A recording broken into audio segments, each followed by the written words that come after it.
안녕하세요. 피부 건강을 책임지는 한의사 박연경입니다. 이번 영상에서는 긁는 행위에 대한 이야기를 해보려고 합니다. 피부 진료를 보다 보면 대다수의 환자분들이 진료실에 들어와서 진료 중에 무의식적으로 이렇게 변변 부위를 긁고 있는 걸 보게 됩니다.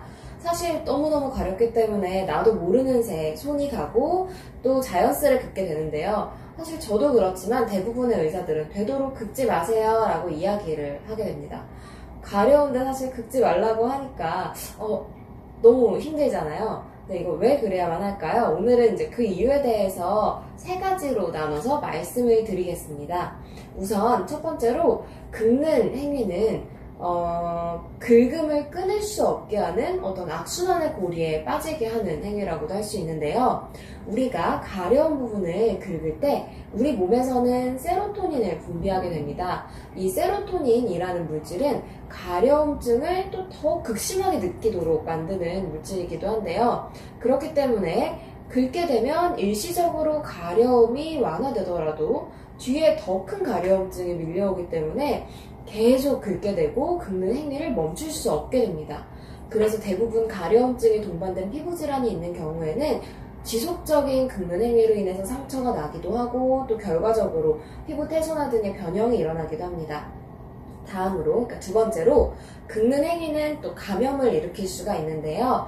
우리는 다른 사람들과 함께 살아가기도 하고 또 수많은 사람들 또 물건들을 만지기도 하고 그렇기 때문에 우리 몸 곳곳에는 여러 균들이 살고 있어요. 하지만 그 중에 특히 균이 많은 부분 중에 하나가 바로 우리 손 그리고 우리 손톱이라고 볼 수 있습니다.